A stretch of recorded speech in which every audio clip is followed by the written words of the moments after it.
demonstrate or show you how to remove an engine out of a Volkswagen Beetle. It's a 1968 convertible. This one has a few additional steps because it's an Autostick. So we're going to start by draining the oil, disconnecting some of the oil lines, vacuum lines, and accessories for the Autostick, and then we will move up top and show you disconnecting wiring, fuel line, accelerator cable.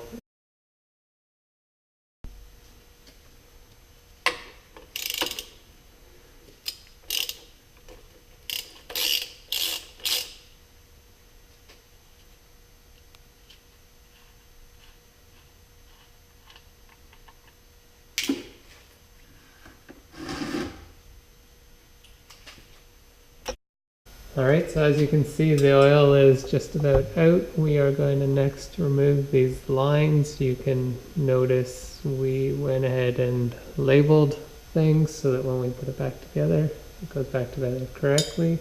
You'll also notice before we started shooting, we removed the exhaust just to save some time and get it out of our way.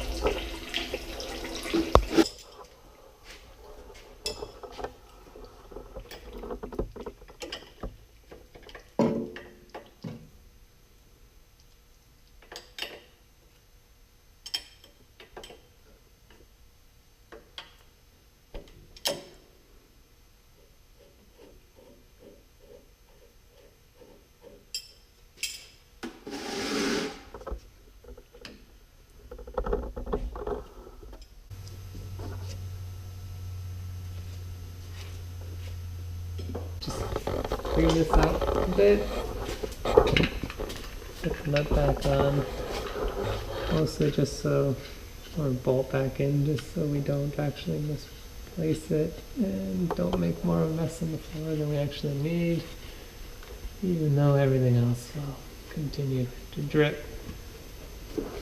So for down here, we are just about done what we can do for now. There's obviously the motor bolts at the back, but we're going to do them last. So we're going to lower the vehicle now and look at the electrical, fuel line, and accelerator cable. We'll be disconnecting the battery. Pretty simple, straightforward step.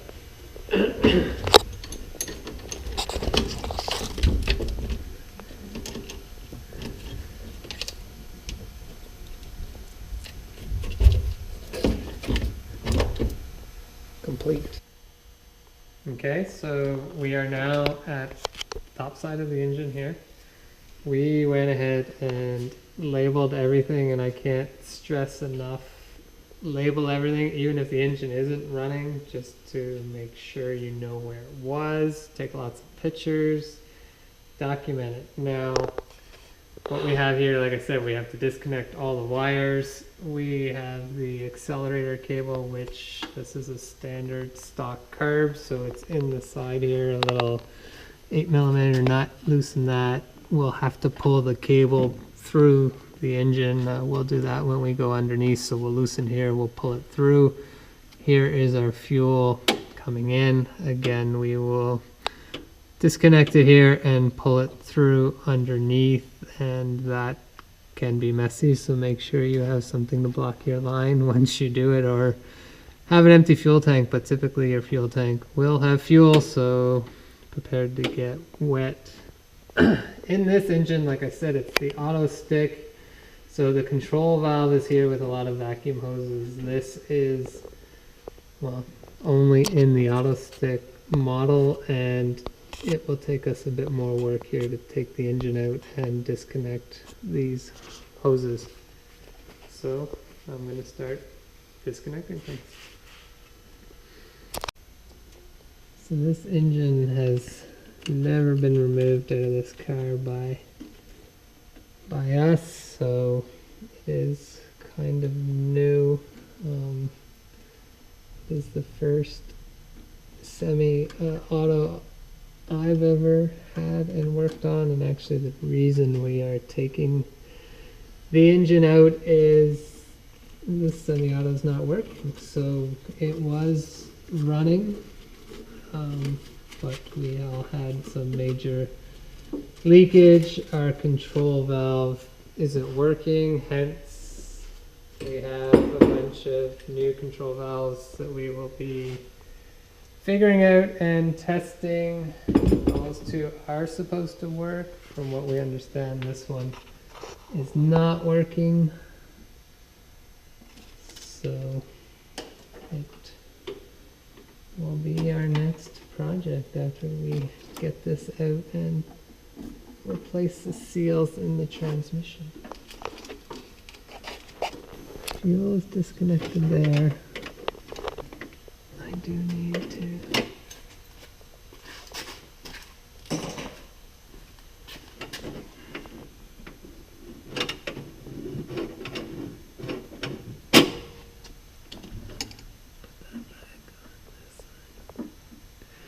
oh, you're still there.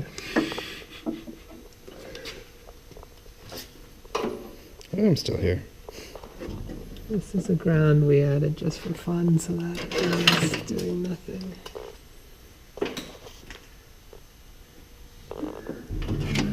Disconnect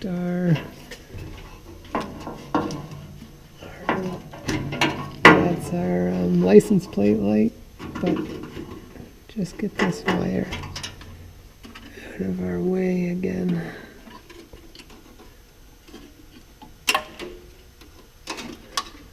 We will get some zip ties and tie some stuff up. So I'm gonna have to remove the control valve, which looks like that's gonna be a lot of fun. Some tiny little, looks like 10mm nuts.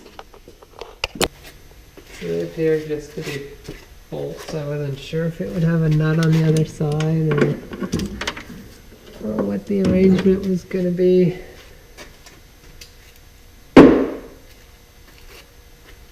Like with the bus, the back comes off, and I don't know why they didn't do that on the Beetle, but the back rear apron comes off, so the bus motor, when you loosen it, you just pull it straight back and it's beautiful. This one you have to pull it back.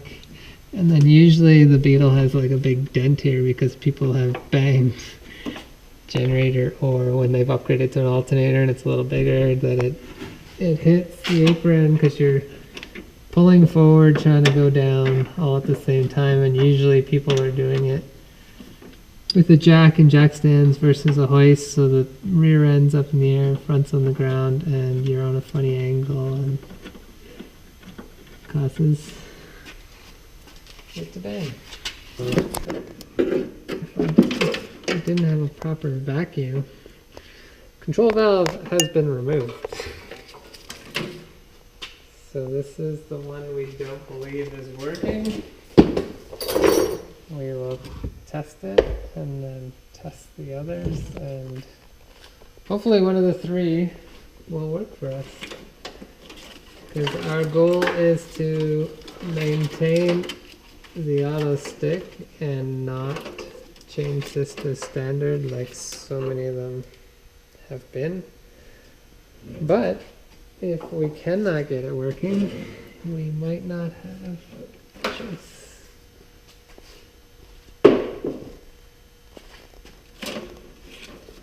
Okay, so now that we've disconnected pretty much all the electrical, we're going to tie some of it up out of the way, just so that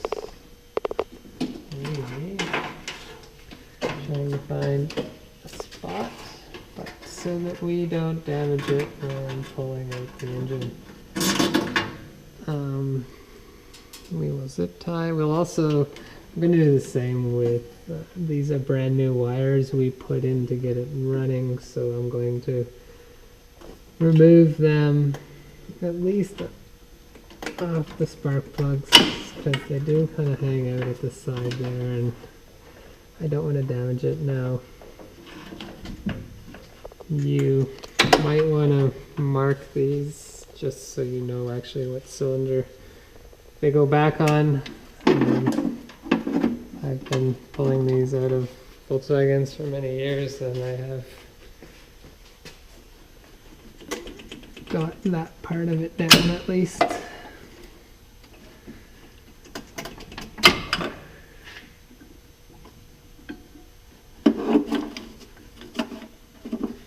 Okay.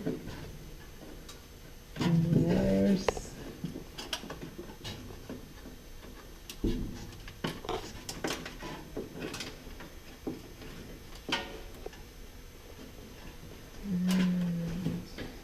So we did disconnect the fuel line here. Our gas, we had actually run out of gas when we were playing around getting it running, so we disconnected this here. I'll have to pull that through underneath. Still have to loosen the accelerator cable, and again pull that through. Now I am going to put I'm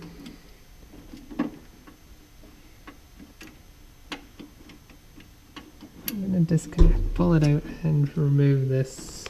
I don't actually know the proper term. I'll call it a bolt and barrel, but locks your accelerator cable in. I'm going to put that in my magnetic dish of parts over here so that it doesn't get lost when we're dropping the engine.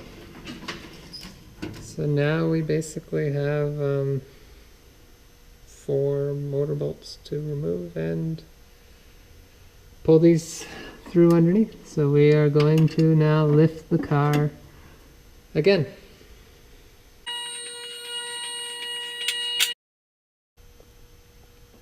Alright, so now that we have the car up again, you can see the fuel line coming out here. So I'm going to actually disconnect it here as well, and then we'll just pull the hose right through. And then the accelerator on this, I've already pulled that back, but this is my accelerator cable now.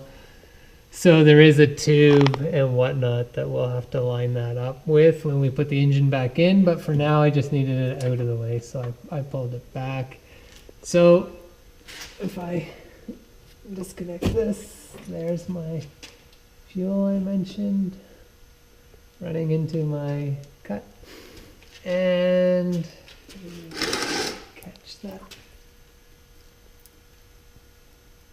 There shouldn't be too much in there, but it's gonna drain. Okay, so all that we have left now that the fuel is done, we have these 2 bolts to remove. This probably looks different than your car.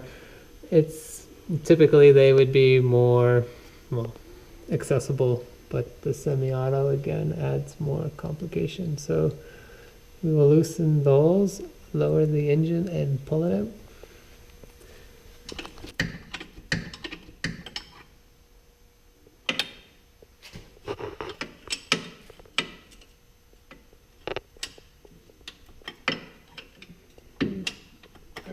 Okay, so we've decided to take off the rear wheels because we are doing this on a hoist, which does make it a little simpler, but instead of raising our jack up extremely high to catch the bottom of the engine, I'm going to take off the wheels, lower the car down more, so the engine will be more stable when it is on the hoist.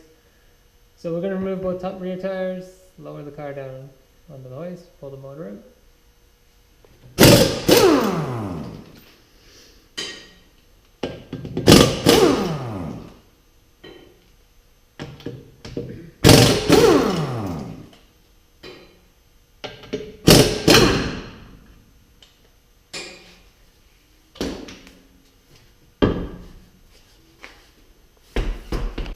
You have to remove the torque converter from the semi-automatic to remove the engine first. So we are back here underneath the car, and you can see there's an access hole and a little M8 bolt in there. There is 4 of them.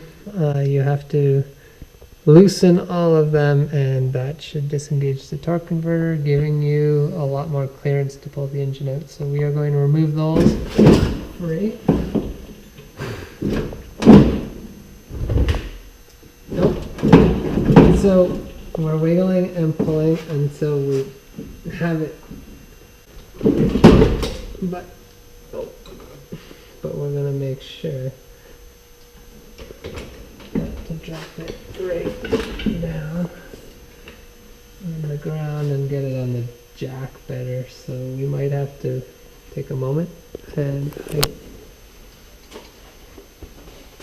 so the jack's just a little unstable, so we're trying to pull the jack forward to a better position. Back. Yeah, so pull. Okay. It's a little better. And if you lower it just a hair there, Sean. Okay, so we did say we were going to raise the car.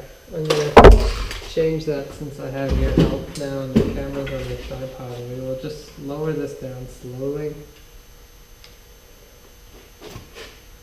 until it's setting on the ground, and then Want me to lower it now? hold on 1 second.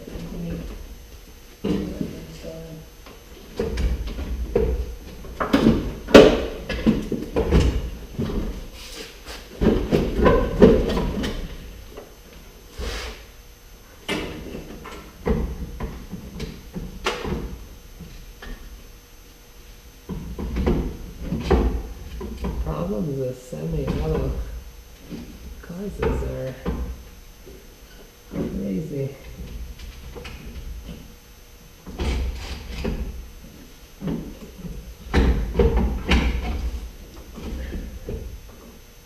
Okay. Yes, I have the torque converter back in. If you lower that slowly now, it will go down, and as you pull it forward a bit as you're dropping, yep. Okay. A little more up the leg. Yeah, go right down and we will.